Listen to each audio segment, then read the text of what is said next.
Kunjungi channel kami, jangan lupa komen, like, share, and subscribe.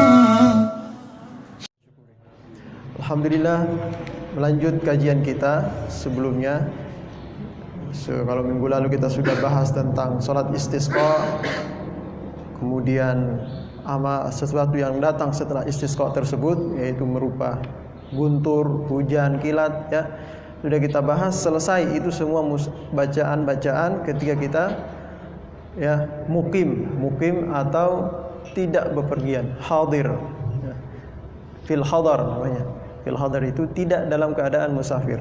Nah, sekarang kita masuk dalam kitab Azkaril Musafir, kitab zikir-zikir atau bacaan-bacaan serta hal-hal yang perlu kita kerjakan ketika dalam atau ingin melaksanakan perjalanan, ingin bepergian, pergian jauh, ya, musafir. Keluar rumah doang mah bacaan biasa aja, nanti ada insyaallah. Nah, ini yang akan dibahas oleh beliau terlebih dahulu, orang yang akan bepergian jauh, musafir jauh, ya. Bagaimana petunjuk atau tuntunan Rasulullah sallallahu alaihi wasallam yang disampaikan oleh para ulama bagi orang yang ingin bepergian, ya, baik itu musafir haji, umrah, atau keluar daerah, keluar kota, yang bepergiannya itu lama, ya, bisa sampai seminggu atau sebulan atau 2 bulan, ya. Nah, bagaimana tuntunan dari para ulama, disampaikan oleh para ulama dari baginda Nabi besar kita Muhammad sallallahu alaihi wasallam. Qala al-Imam an-Nawawi rahimahullahu taala, "I'lam anna al-adhkar allati tustahabbu lil hadir fil laili wan nahar wa ikhtilafil ahwal wa ghairi dhalika mimma taqaddama tustahabbu lil musafir." Jadi zikir-zikir yang sudah pernah kita kaji, ya, baik itu zikir petang, zikir di pagi hari, itu sama bacaan dalam musafir. Nah, cuma khusus untuk musafir, ya, waliman yuridu al musafir, bagi orang yang ingin melaksanakan musafir, ya, ada tuntunan khusus bi adzkarin al maqsudah fi hadzal bab. Jadi ada tuntunan khusus yang beliau maksud dalam bab-bab yang insyaallah akan kita kaji bersama, ya. Yang pertama kata beliau, babul istikharah wal istisyarah. Jadi istikharah itu minta pilihkan yang terbaik, wal istisyarah bermusyawarah atau berminta pendapat kepada orang-orang yang dekat dengan kita, ya, atau dengan orang ulama. Maka yang itu yang pertama dalam tulisan lembaran yang kita bagi, yaitu bermusyawarah terlebih dahulu. Jika sudah positif, maka jika sudah positif akan musafir, disunnahkan sholat 2 rakaat nanti, ya. Jadi kata ulama, kata Imam An-Nawawi, i'lam annahu yustahabbu liman khatara bi balihi as-safar ayusawira fihi man ya'lamu min halihi an-nasihata wasyafaqata wal khibrata wa yathiqu bi dinihi wa ma'rifatihi. Jadi disunnahkan dan sangat dianjurkan oleh para ulama bagi orang yang sudah terlintas dalam dirinya ingin melaksanakan atau ingin bepergian jauh, bermusafir, ya, baik itu musafir haji, ya. Yang pertama, ayyushawira fihi man ya'lamu min halihi an-nasiha wasyafaqa wal khibra wa yathiqu bi dinihi wa ma'rifatihi. Jadi disunnahkan untuk minta pendapat yang paling dekat dengan kita, istri kita. Jangan sampai kita bepergian kemana-mana tanpa sepengetahuan istri. Tahu-taunya kita telepon istri, saya lagi di luar negeri nih, wah, kaget ini istri, gimana ada ini. Jadi yang pertama dengan istri kita yang sudah punya istri, ya. Yang belum punya dengan para ulama, orang-orang terdekat yang kita percaya, ya. Yang dia sendiri sudah tahu, kita sendiri sudah tahu tentang keadaan orang yang akan kita mintai pendapatnya, ya. Kita tahu beliau ini orangnya suka memberikan nasihat, beliau ini orangnya fihi syafaqah, punya sifat kasih sayang, ya, sangat menginginkan kita ini terjaga dari malapetaka atau bahaya, ya, dalam musafir. Dan dia juga punya pengalaman yang banyak. Jadi kita minta pendapat kepada beliau. Yang terutama lagi kita percaya dengan keimanan yang dia miliki, wa yasiqu bidinihi, kita percaya dengan keagamaan dia, maksudnya dengan ibadahnya, orangnya wara, alim, ya. Kita minta pendapat dengan beliau, ya. Kenapa? Karena firman Allah Subhanahu wa taala, "Wasyawirhum fil amr." Rasulullah sendiri diperintahkan, mintalah bermusyawarah engkau wahai Rasulullah dengan mereka dalam segala urusan. Rasulullah setiap akan perang, beliau minta pendapat kepada para sahabatnya bagaimana strategi kira-kira. Walaupun beliau itu ahlinya, tapi beliau minta pendapat. Dan minta pendapat apabila berbeda dengan pendapat kita cari solusi yang terbaik. Kira-kira seperti apa? Maslahatnya apa kira-kira? Itulah yang terbaik yang dihasilkan. Nah, jadi nanti ketika kita sudah positif, kita sudah musyawarah dengan orang yang kita percaya, sudah positif, tetap akan melanjutkan bepergian, akan musafir, ya. Wa idza syawara wa dhahara annahu maslahah, ada maslahat dalam musafirnya itu, istakharallahu subhanahu wa ta'ala fi dzalika fa shalla rak'ataini min ghairil fardhah. Jadi kalau kita sudah positif akan melaksanakan musafir, maka dianjurkan untuk kita salat 2 rakaat. Ya, ada mengatakan salat sunnah musafir katanya. Tapi sebenarnya sholat 2 rakaat ini tujuannya, ya, istikhara. Jadi tujuannya minta yang terbaik kepada Allah Subhanahu wa taala. Walaupun kita sudah minta bermusyawarah dengan orang yang kita percaya, tapi kita juga dituntut untuk tetap meminta kepada Allah yang terbaik dalam musafir kita ini, ya. Yang terbaik dalam perjalanan kita ini. Kita minta kepada Allah Subhanahu wa taala dengan sholat 2 rakaat tersebut, ya. Wa du'ain yad'u bidu'a wa da'a bidu'ail istikharah. Dulu pernah kita bahas, ya, salat istikharah, ya. Pernah kita bahas dulu salat istikharah. Udah lama kayaknya. Di situ ada doa-doanya. Kalau yang masih nyimpan lembarannya itu ada doa-doa salat istikharah itu, ya. Sengaja kita enggak tulis lagi karena ini berkenaan musafir, tapi kalau istikharah sudah kita bahas, nanti dicari aja. Ya, kalau enggak ada saya masih punya filenya, nanti di-printkan kalau mau, ya. Doanya, doa salat istikharah. Ya sebenarnya sih kita juga sendiri bisa. Ya. Cuma ada, ya. Kan salat sunat 2 rakaat. Iya, salat sunat. Usolli apa? Usolli sunnatan lillahi ta'ala, salat sunnah mutlak aja. Iya. Ada memang sebagian ulama yang berpendapat salat sunnah musafir gitu. Sholli sunnatan lil musafir. Sunnah untuk ingin melaksanakan musafir. Tapi sebenarnya yang sahih yaitu sholat sunnah saja 2 rakaat. Karena tidak ada penentuan gitu sholat sunnah musafir. Tapi memang ada anjuran ketika akan musafir sholat sunnah 2 rakaat. Gitu. Ya nggak apa-apa diniatkan sholat sunnah musafir, nggak apa-apa.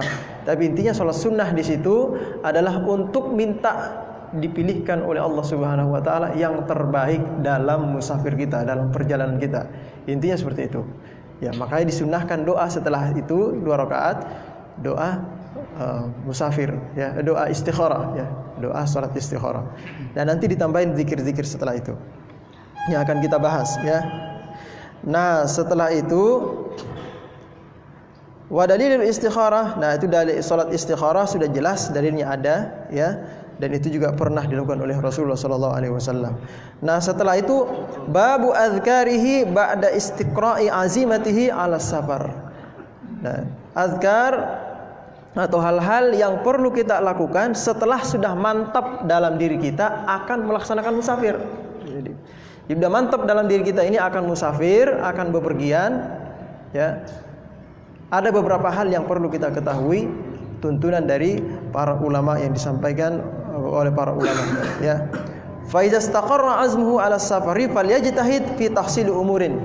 Kalau sudah mantap maka perhatikan beberapa perkara ini. Yang pertama kata beliau ayyusiya bima yahtaju ilal wasiyati bihi.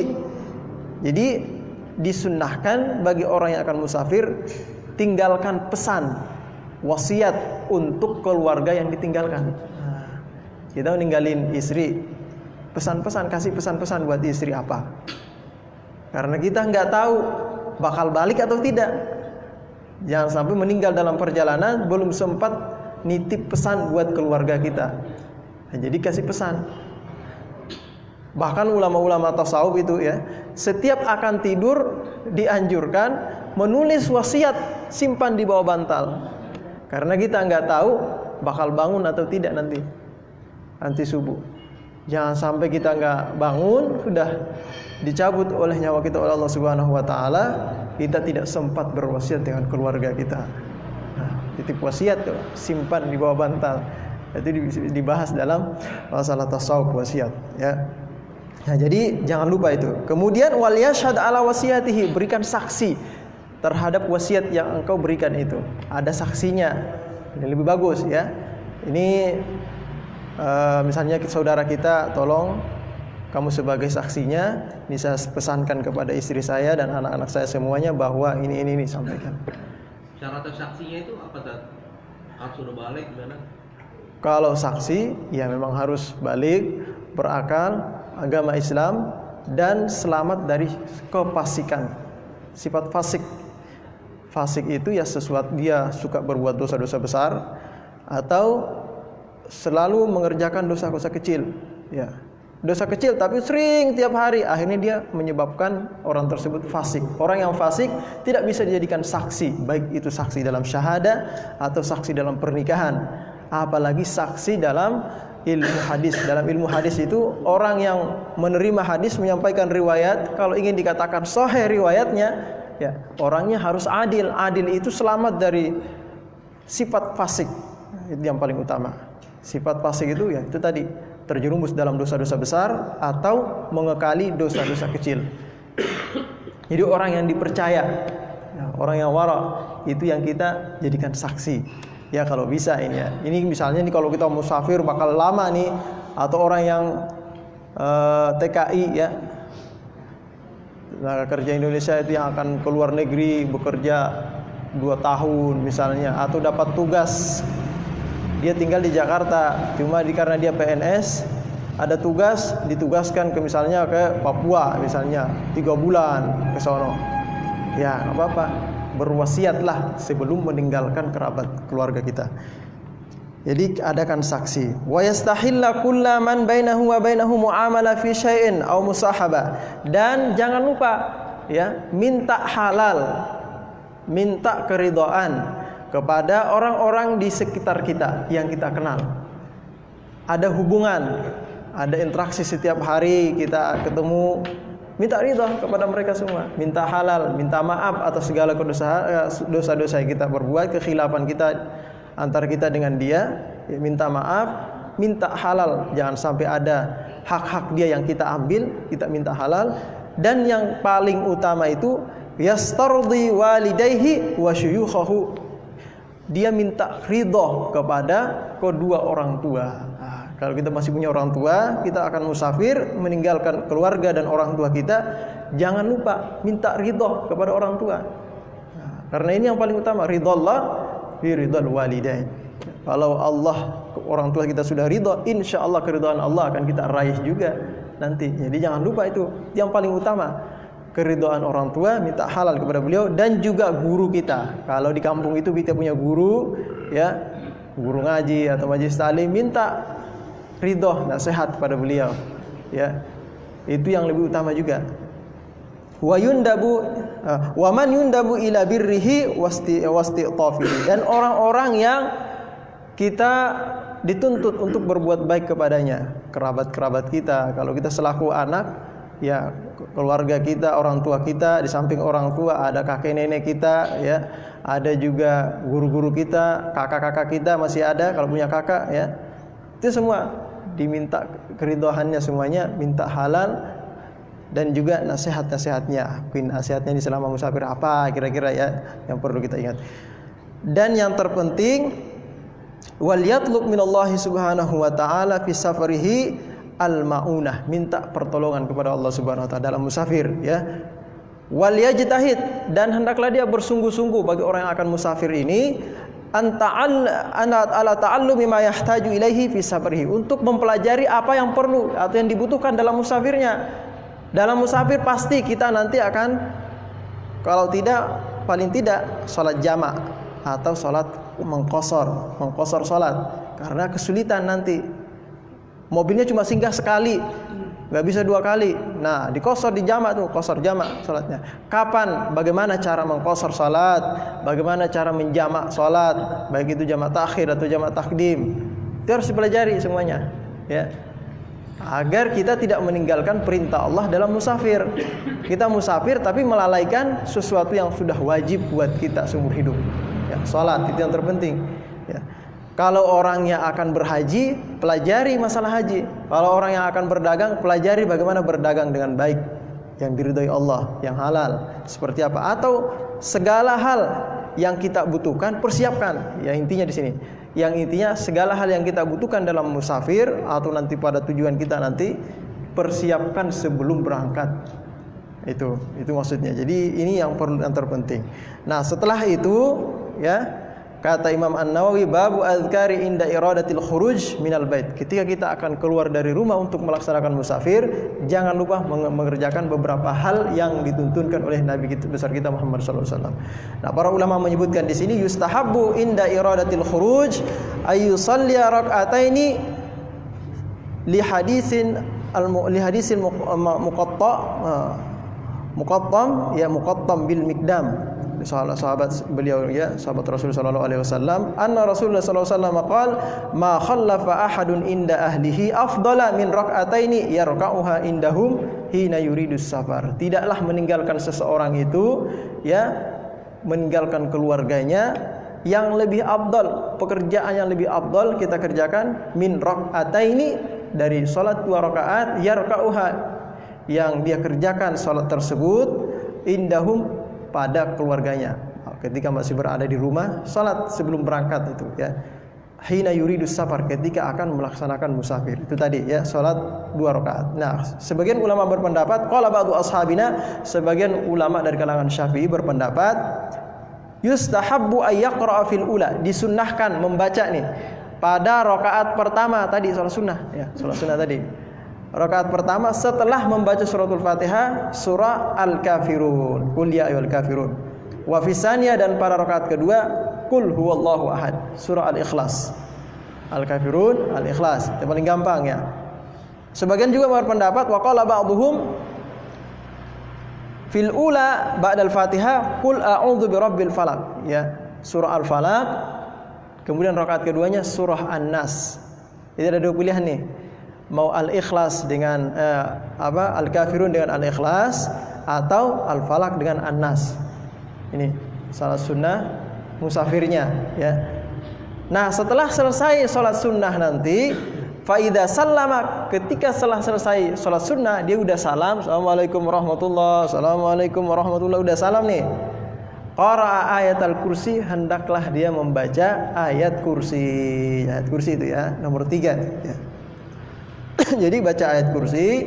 Faqad jaa, sungguh telah datang riwayat ya, anna man qara'a ayatal kursi, orang yang membaca ayat kursi qabla al-khurujihi min manzilihi, sebelum dia keluar dari rumahnya, baca ayat kursi sebelum keluar dari rumah. Ini secara umum ya, baik itu keluar dari rumah menuju masjid, keluar dari rumah untuk menuju pekerjaan, apalagi akan musafir nih ya, secara umum ini.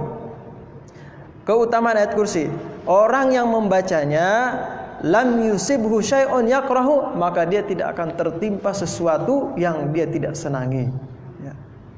Lam yusib, tidak menimpa kepadanya, syai'un, sesuatu, yakrahu, yang dia tidak suka, yang tidak kita senangi. Jadi keluar rumah baca ayat kursi ya.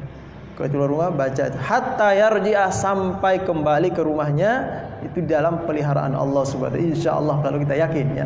Tapi ingat, dalam membaca ayat kursi, semua perlindungan, pertolongan itu dari Allah. Ayat kursi hanya sekedar wasilah, tuntunan, berwasilah kepada Allah. Mudah-mudahan keberkahan ayat yang kita baca ini, Allah memberikan keselamatan, menyelamatkan kita dari musibah. Nah, itu yang pertama ya. Yang kedua, wa yustahabu ayaqra surata li ilafi Quraisy, surah Al-Quraisy, li ilafi Quraisy ilafihim rihlatash syita'i was-shayb, sampai ila akhir ayat. Nah, kenapa? Karena faqad qala al-Imam Sayyidul Jalil Abul Hasan Al-Qazwini Al-Faqih Asy-Syafi'i sahibul karamati adh-dhahira. Kata Imam Syafi'i, kata Imam An-Nawawi, ini pernah saya mendengar dari seorang sayyid yang mulia, yang agung. Beliau adalah Imam Abul Hasan Al-Qazwini, seorang faqih, ahli fikih, dan juga beliau itu dari kalangan mazhab Syafi'i, sahibul karamah adh-dhahira. Beliau mempunyai kemuliaan, kalau kita karamat ya, kemuliaan yang nampak sekali ya, dirasakan oleh masyarakat sekitarnya, wal ahwalil bahira, dan keadaan yang sangat besar, wal ma'arif wal mutadhahirah, dan ahlu ma'rifah. Ahlu ma'rifat di antara kalangan ulama-ulama ahlu ma'rifat yang kita tahu ini sekarang yang kemarin haulnya di Martapura, sekumpul Martapura. Ya.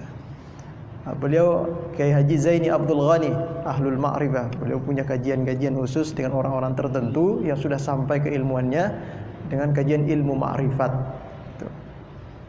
Nah, jadi beliau ini Ahlul Ma'rifah. Apa kata beliau? Innaha amanun. Orang yang membaca ya li ila fi Quraisy, innaha, surah tersebut amanun, merupakan pengaman, memberikan keamanan kepada min kulli su'in, kepada orang yang membacanya dari segala kejahatan, gangguan.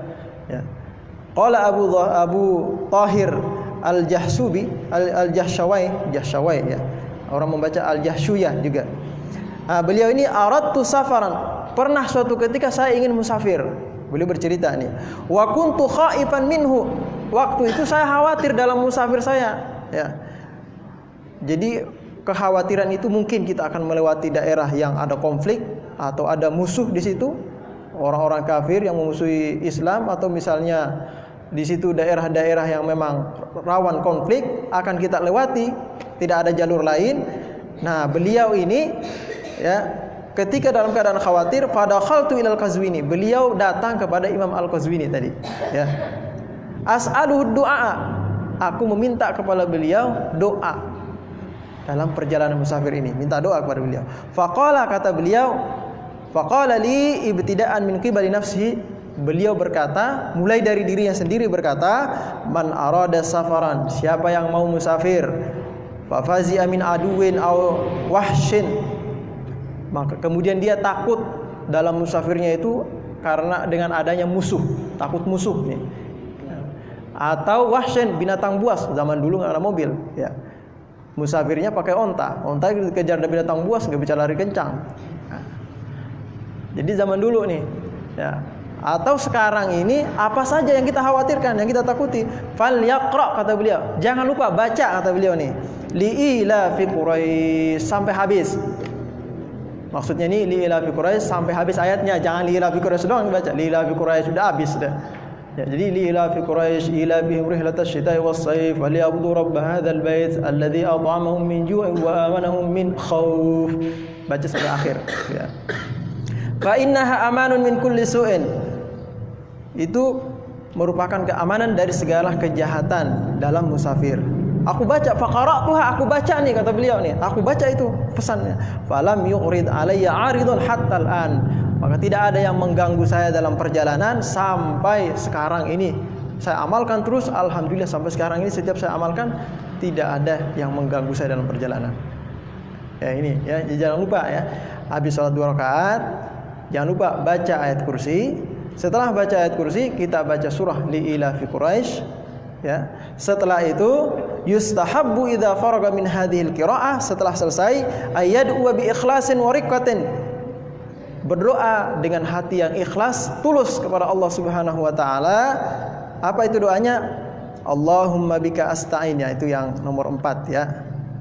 Allahumma bika asta'inu, ya Allah, denganmulah, kepadamulah aku minta pertolongan, wa alaika atawakkal, Allahumma dzallil li su'ubata amri, ya Allah mudahkan kesulitan dalam perkaraku, wasahil alayya masyaqqata safar, mudahkan bagiku ya kesulitan dalam musafir ini, warzuqni minal khairi aktsara mimma atlub, berikan aku kebaikan lebih banyak dari apa yang aku tuntut, yang aku cari, wasrif anni kulla syarr, palingkanlah dariku tiap kejahatan, rabbi shrah li sadri, ya Allah lapangkanlah dadaku, wa yassir li amri, mudahkan urusanku, Allahumma inni astaghfiruka, ya Allah aku minta perlindungan darimu, wa astaudiuka nafsi, dan aku titipkan diriku ini, wa dini, dan agamaku, ahli keluargaku, wa aqaribi, keluar dan kerabat-kerabatku, wa kullama an'amta alayya, dan setiap apa yang engkau beri nikmat kepadaku, wa alaihim, dan kepada mereka, pada keluargaku, min akhiratin wa dunya, daripada urusan akhirat dan dunia, minta titipkan kepada Allah. Fahfadna, ya Allah lindungilah kami ajmain semuanya, min kulli su'in ya karim. Jangan lupa wa yustahabbu yaftatiha bitahmid wassalati ala nabi wa yakhtimahu. Jadi tadi ini doa-doa kan, mulai dengan memuji Allah, bismillahirrahmanirrahim, alhamdulillah, bersalawat kepada Nabi. Nanti setelah selesai doa ini baca lagi, puji lagi kepada Allah, kemudian bersalawat kepada Nabi. Kan setiap doa dianjurkan. Bahkan suatu riwayat, doa yang tidak dimulai dengan pujian kepada Allah dan salawat kepada Nabi, sia-sia doanya. Tidak sampai, diistilahkan para ulama, bergantung doanya itu, nggak nyampe.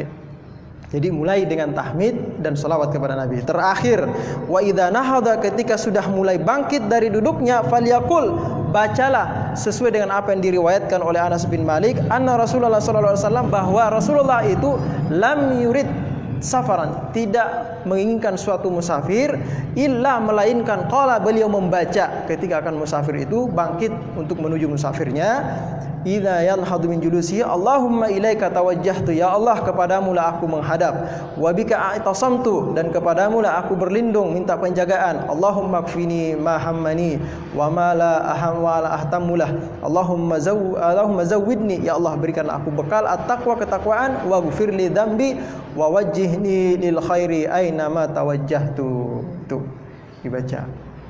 Jadi ini sampai di sini dulu ya. Ini ketika akan musafir. Bagaimana nanti ketika untuk keluar rumah, ketika naik kendaraan, ada lagi lain ya. Karena ada tuh. Bahkan ada juga doanya, bismillahirrahmanirrahim, ada tempatnya.